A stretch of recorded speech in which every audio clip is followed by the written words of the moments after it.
this was the very first chair of state used by the first president of Ghana, Osagyefo Dr. Kwame Nkrumah. 1st July, Ghana became a republic, and then his status changed to a full-fledged president. So this was a very original chair that Nkrumah sat on.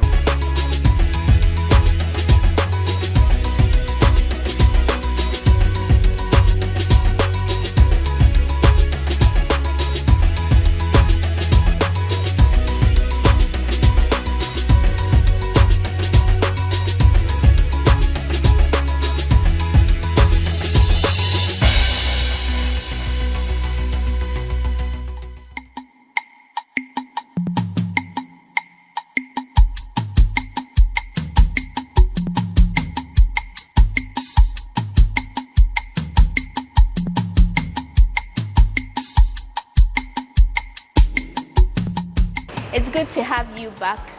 Always a pleasure to come your way with more on People and Places here on GhanaWeb TV. Last week, you'd remember we started a tour at the Ghana Museum, the National Museum, where we went through a number of sections and we saw a number of artifacts. Of course, our guest, very capable, Samuel, told us some things about the things we saw. And he's here. Samuel, please join me to do more. So right now, we are going to the nations section. But first, let's take a quick break. My name is Wanda Mihagan. Welcome aboard. Right, so we are moving into nation. That talks about Ghana and the struggle for independence, the independence era, as well as post-independent Ghana, and how we have lived and evolved over the years until like very recently. Okay, welcome back from the break. We are at the nations section, like I said before the break, and someone is going to take us through. Thank you for staying with us. What is the first item we are looking at here? I see the coat of arms. Yes, so Ghana was the first to have gained independence, sub-Saharan Africa, right? And so having gained independence, we had our own identity now. We had a new name, which is Ghana, away from the colonial name Gold Coast. And we have some symbolisms to represent us as a people. One of them is our political symbol here, which is the national coat of arms, designed by me, Amonkwete, or Mr. Amonkwete. So in view here is the coat of arms that shows our motto, which is freedom and justice. We have the black star there talking about us as Ghanaians, or the African. We have the two eagles that shows how, you know, how very strong the eagle is and how very high they can fly. That shows how high we can rise as a nation. We have the clan staff and then a sword here, which represents the state sword or ceremonial swords in Ghana. And that's a symbol of authority, either political authority or traditional authority. We have here in the second quadrant, that is a representation of a castle. And that shows, or a fort, and that shows the European presence here in the Gold Coast. We have the cocoa tree here showing our vegetation and resources.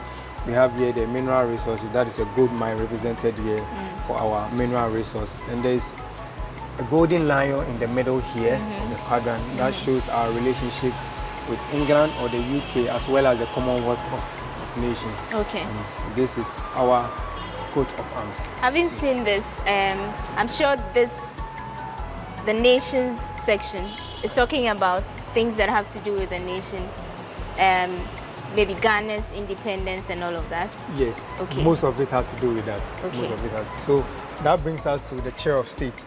Yes, so this was the very first chair of state used by the first president of Ghana, Osagyefo Dr. Kwame Nkrumah. 1st July 1960, when Nkrumah was sworn in as president. You know, formerly Ghana, he was a prime minister after independence, like 57 onwards. And then by 1st July, Ghana became a republic, and then his status changed to a full-fledged president. So this was a very original chair that Nkrumah sat on when he was sworn in as president. So this is the first original presidential seat. Yes. Wow. But it still actually looks very good. How do you manage to keep it in shape? Because it's over 50 years, but there's no wear and tear. Is it like the materials, or it's been... Of course, the wood is very strong. We have white wood, which was used in the manufacture, and that is very strong. Aside that, most importantly, is our curators and how they go about conserving some of these artifacts. Yes, we cannot look on for our objects to go by them. So it is always, the onus is always on us to make sure that we keep our heritage intact, in its best possible form. Okay. Yeah, so thanks to our curators, that is why you are seeing the chair of state still looking very strong and very well kept. It came along with the stool. Yeah, a footstool. Okay, so he puts his feet. That is where he rests this. the feet. Okay. And there are some few symbolisms inside the state chair or the chair of state. Now you still see the two eagles we found in our coat of arms, the black star as well. Yes. But there's also a five-sided figure in the middle, which is called Ananse, which represents Ananse, yes. Okay. And that shows eternity, Ghana forever. Okay. So that signifies that Ghana is going to thrive on forever. Yeah, aside that, we have the Edinkra, which is from the Edinkra symbol. These three cycles we're seeing in the top part of the seat, that shows sovereignty. The Edinkra represents the first Edinkra symbol. So that represents genuity, that represents sovereignty, that represents beginning. And then we have the Krapa, which is the symbol in the middle. Okay. And that shows good fortune. That represents good fortune. Now here we have the talons of the eagle. The talons or the feet of the eagle, and that shows strength and firmness. Okay. The red you see in the seat signifies youthful energy, youthful exuberance, and energy. And then we have Owokofru Adobe. You realize that there are some zigzag patterns that is dotting almost every part of. Yeah, that shows creativity, intelligence, and prudence. So the idea is that every leader is supposed to rule with a lot of wisdom, a lot of prudence, a lot of carefulness. Okay. That's why you see it like dotted all over the seat. Yeah. Do we know who made this? Yes. Kofi Antobam. Okay. Yes, Kofi Antobam designed it, but he didn't create this alone.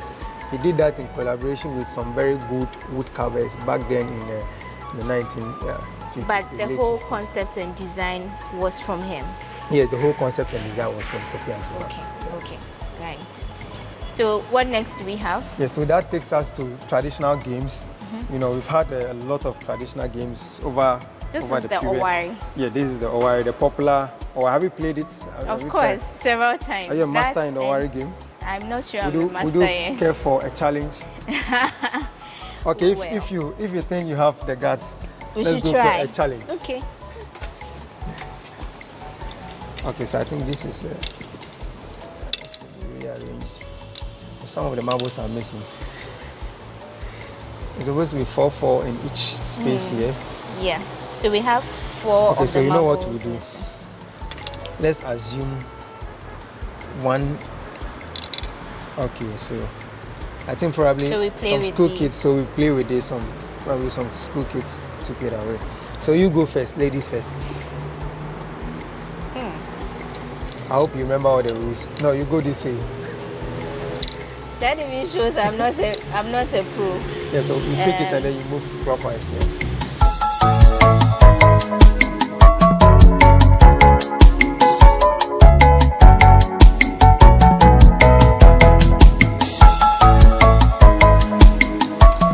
So this is just to give you a feel of how the game Owari is played. Maybe next time when you visit, you can sit with whoever you come with and then have a good time playing this. I hope you win. So we continue with the tour. This is just one of the games. Yes. Okay, so it's supposed to represent traditional games. Yeah, exactly, traditional games. Tintim, Ampe, Pilolo, Vigos, Jaskele, and all those interesting games that we had. Okay, right. And then for our music too, we have a gramophone here with the Osibisa Record. That is one of the best, one of our topmost groups, highlight groups, Afro, big very groups popular. Afro rock group that we've had in Ghana. Started somewhere in London, 69. Had their first chart on the London music board, 71. And they've made a lot of names, both in Ghana, internationally, in the UK, for years, in the Americas. And so we thought it's wise for them to be celebrated here, aside not taking out the other very great legends we've had over the years. Yes. Yes, high life music is indigenous Ghanaian music, high life music is true Ghanaian. High life music shows the spirit of the Ghanaian. Right. I think everyone should enjoy it. Aside the contemporary music we have, High we should life all music. You patronize should our make high life time to music. listen Yeah. to high life. Yeah. Okay. I see the Black Stars, or a player representing the Black Stars, right? Yes, exactly. So this is a guy in the number 10 JC, and that is representing like all our legends who have actually used the 10 JCs. Number 10 Very is popular, famous. very famous, with one of the world's best players, Abedi Pele, wearing it. Apart from him, Stephen Appiah has also done the number 10 JC as well as the DIU. And we salute all our footballers who have used the number 10 JC and other JC numbers and keeping the nation's image very high. So we also want to appreciate the effort of both our gender in terms of football, that is for the females, and then the male. The Black Star, Black Meteors, under 20 Black Satellites, and the Black Starlet under 17. The DIU proudly, with his teammates, brought home the under 20 World Cup tournament, and we acknowledge them for such a great feat. We are waiting on our female national teams. Any of them will impress you. Don't worry. We are all for it. I'm rooting the for Black them. Queens and Black Maidens, Black Princesses bring home the trophy. I want to encourage the current Black Star team to have a great impact in the Qatar 2022 and bring the cup home for us to prove to our ladies that yes, we are still in competition with them in terms of bringing more trophies to the country. Yes. Okay. So then what next do we have here? Okay, so this takes us to the postage stamps, which talks about the postal system in Ghana, how it started from the colonial period. And so within that period, you see a lot of images representing the Queen and some of the colonial figures at the time, until the independence era, where the faces of our postage stamps also changed to reflect what we had in our society. The Bank of Ghana, some other important centers like the Black Star Square, Black Star Line, different, even with that also it had images of indigenous people, famous people who have helped, lift up the name. I remember using some of these stamps, but I'm not sure which of them I used. I just remember the way it looks, with the zigzag and all of that. Yes, okay. There are so many of them. So many and designs. I'm sure it will take you the whole day trying to figure out which one you used. Okay. Yes. Right. Also, of course, we saw the Equiabado. We saw the Equiabado down there in the yes. So they had a stamp with those on it. Exactly. Okay. So it reflected all aspects of our society. And this brings us Ghanaian into currencies through the ages. Yes. Okay. So from the colonial period, we've had a West African currency, but you see that from the colonial period, 1920s onwards. We've also had an independence time when we had our own CD also coming into play. And over the years, the CD has changed faces until 2007, 1st July, when the very last one was redenominated and changed. I see. So these are like all the phases. These are all the phases. The currencies we used under the British colony. Under the British colony. And then so when Ghana became independent, and then afterwards. Through the ages, the independence. So see, the 2000 notes. 2000, yes. Now 20,000 is for 2 CDs. Exactly. The value is the same. Yeah. So. Okay. Right. And then we have some of the coins here. The coins as well. Okay. And so we now move into the presidential gifts. Yeah, so with these ones, these are collections that were donated to the National Museum Gallery or the National Museum by former President, the late Flight Lieutenant Jerry John Rawlings. And so he was also gifted from other people. Okay. And the very first sword here was gifted to him by former President Muammar Gaddafi of Libya in '93. And then we have here a ceremonial key to signify the reopening or the opening of the International Conference Center. Yes, by the Eno-Go project from Yugoslavia in 1991. Okay. A symbolic key. And then we have here the porcelain spoons, which were also gifted to Flight Lieutenant Jerry John Rawlings, former president, representing all the nations that have hosted the Olympic Games. Oh, okay. Yeah. And this was given to him by? Yeah, this was from the Korean president to our current president. Yeah. In President? 88. Sorry, to former President Flight Lieutenant Jerry John Rawlings. So this was also from the late This president? is late 80s. Okay. Late 80s. Okay. 88 actually. Okay. Yes, that was when it was gifted to Flight Lieutenant. I'm impressed how some of these things actually look very good, like well preserved and all that. Yes. Similar one too is this from the Bogoso gold mine. This is pure silver, which was gifted to our former president, 1990. On the 3rd of May 1991. Yes, 3rd of May 1991. So this is where the nation's section ends. Exactly. Everything about Ghana from independence till now. We have representations here, and you need to experience this for yourself. So you need to make time and come here. For now, we want to take a break. We will have some facts about Ghana from Enam, and then we'll continue with the conversation.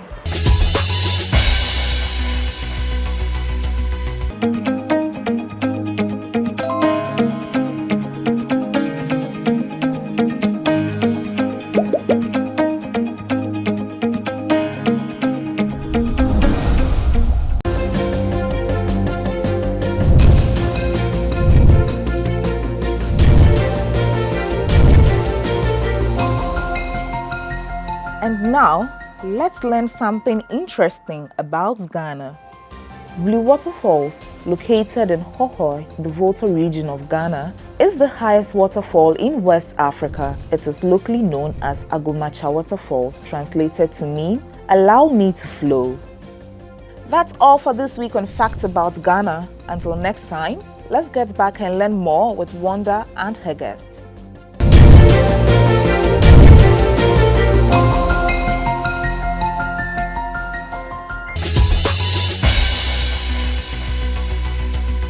Welcome back from that short break.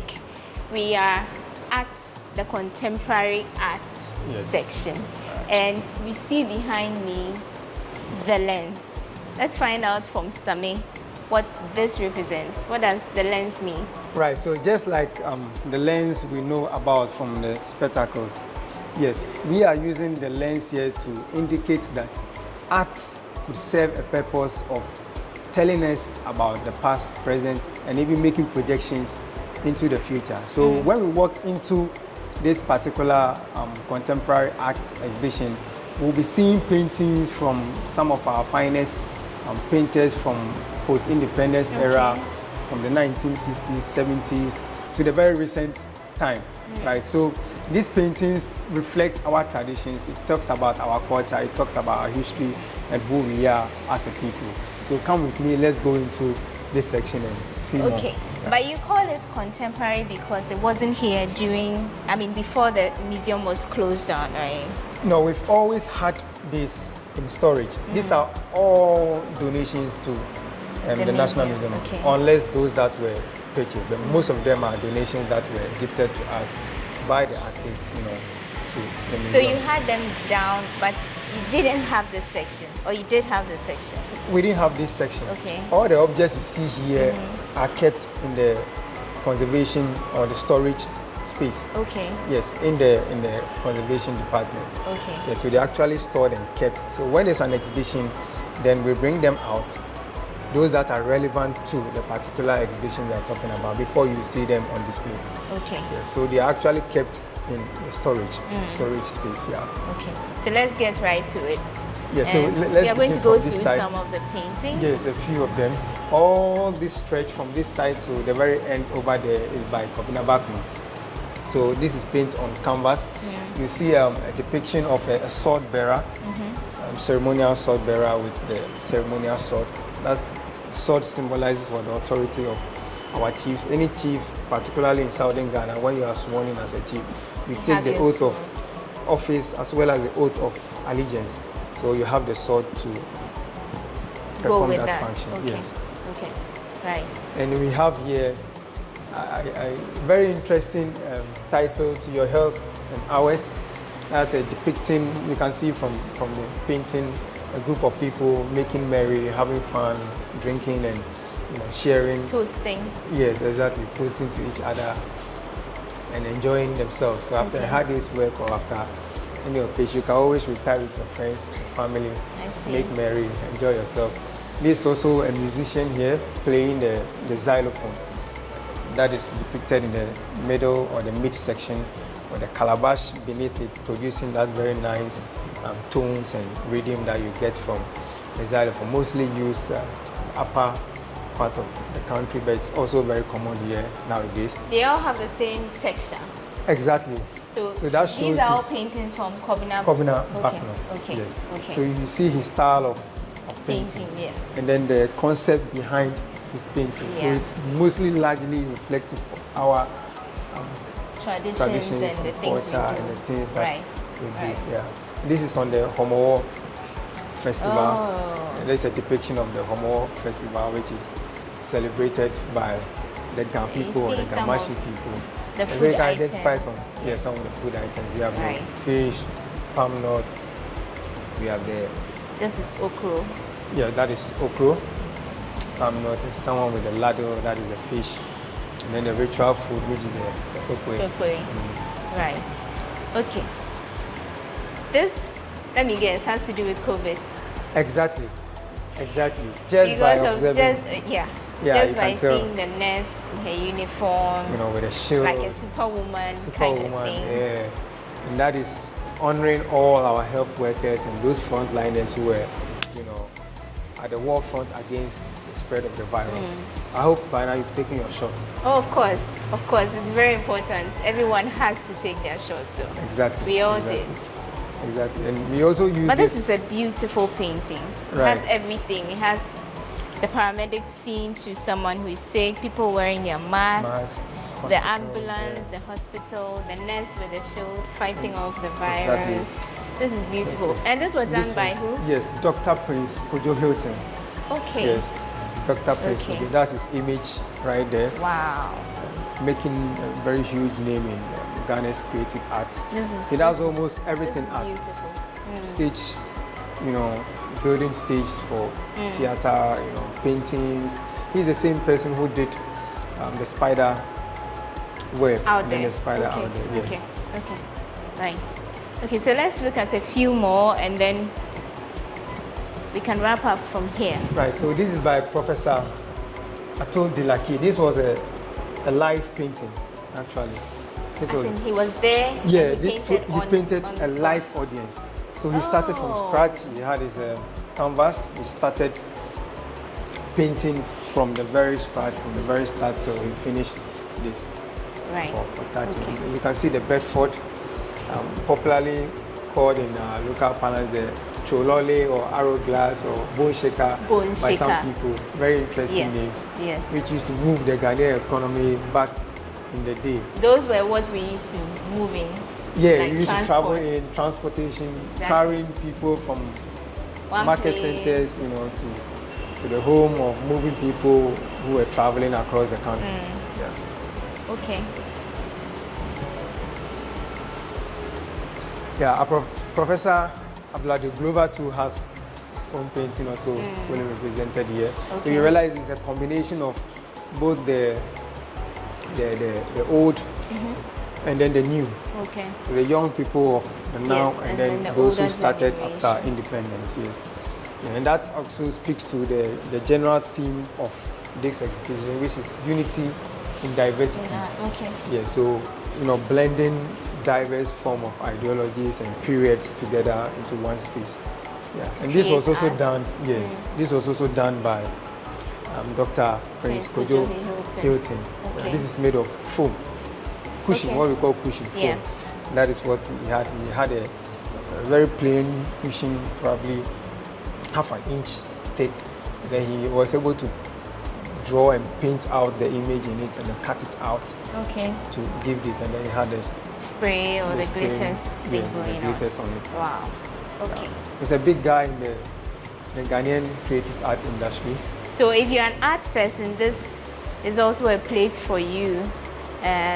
You can come here and experience art from old and new artists, contemporary artists, and then those who have been in the job for a while.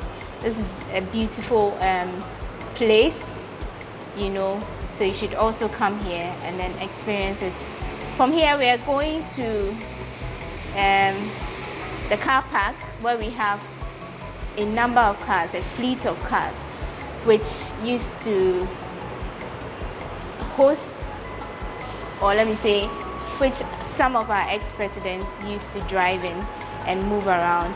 Someone will be telling us more about those cars, but before we go, we have a web outside in the middle of this whole edifice, and he's going to tell us what that symbolizes. So let's get going. Okay. Yeah, so we are walking into the central space, which shows the centrality of our gallery and how important that is to our culture or tradition. And so we can see in our view here the spider, popularly called Ananse, you know, with its very complex, intricate web, and it's hanging over there. We know of local folk tales that relate to our Ananse, and that shows how Ananse, or tend to reflect how wise Ananse is, and sometimes because of his abundant wisdom, it tends to, you know, outwit or outsmart other people. But we have this within this space here, just to point it out that Ananse is not the only one with a lot of wisdom, but every individual has a potential and has something to offer, has knowledge. And so our different ideologies, our different intelligences should complement one another rather than divide us or to use to harm or hurt each other. And so the web also shows how interconnected we are. Our similarities and cultural similarities, you know, speaks a lot about us and shows a lot about us rather than actually dividing us.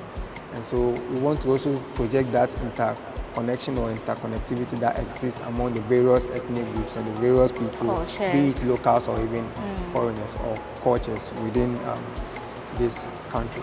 That is why we have Ananse well honored, you know, the center of and it's the National strategically Gallery. placed. I like this. It's beautiful. Very strategic. But I also noticed this echo thing going on. Yes. Like right here, you stand there, you scream your name, you hear it so many You hear it times. back to you. Is there anything behind it? Yeah, it actually adds to our visitor experience. So you go back knowing very well that when you visited the National Gallery, in the center of the gallery, when you speak, you have echo because of the dome. Yes, the architecture of the space allows for that effect, for you to get that effect. But any other space within the gallery will not give you an echo. So it's something unique or peculiar to the center or the central part of the gallery. So that's it from inside here. This is the gallery at the National Museum. Now we head towards the car park where we would learn more about the presidential vehicles. Come with us.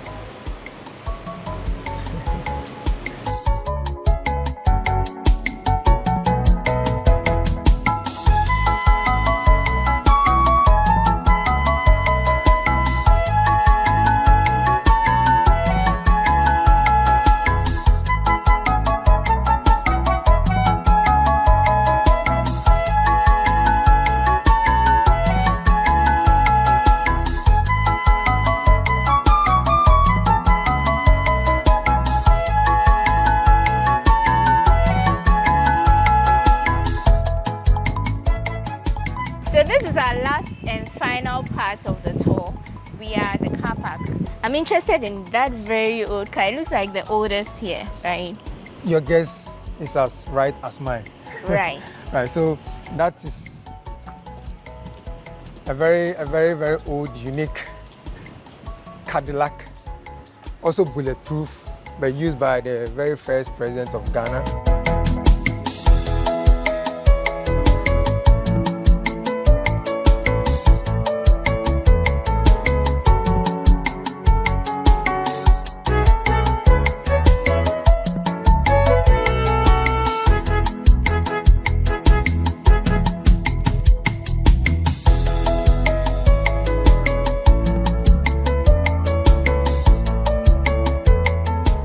So this should be about 60 years plus old. Yeah. The car is older Almost. than me. Oh, of course. Older than, Yeah. I won't say, but I mean older than most of us, right? Yeah. You would yeah, admit exactly. that. But it's been an experience, a good one, of course. And we were honored to have Sam take us through the nitty-gritty details of the artifacts and the historical pieces that we have here at the National Museum. It's been renovated, so there's a lot in here you can experience for yourself when you come here. Before I end though, Yes. what are the rates for the For different coming to individuals? visit. Exactly. Yes, so for the locals, as in Ghanaians or residents, so you pay 10 cedis for an adult, and then once you are in a tertiary institution or you are volunteer with ID card to prove, you pay 4 cedis, very Okay. cheap. And then for the senior high and then junior high, they pay 3 cedis, and then the upper primary and then lower primary, they pay just 2 cedis. Okay, that's quite affordable, right? Very, very, Very affordable. And then for It is for enough. yeah, for the non-Ghanaians, yeah, that is some foreigners. You pay 50 cedis for the adult, foreign adults, 40 cedis for foreign students with or volunteers with ID card, and then foreign non-senior high, non-Ghanaian senior high people, foreigners, they pay 8 cedis, and then the kids pay about 6 cedis to enter into our foreigners. gallery. Yeah. Okay. Yeah. And it's very affordable. The price is 4 cedis, 2 cedis, depending on whether or not you're a foreigner or you're a Ghanaian. But the point is, it's something which is worth your money. So you should come here and experience it for yourself. Can you share with us the social media pages? People who want to follow you on Twitter, Facebook, Instagram. Yes, so for our website, it's gmb.gov.gh.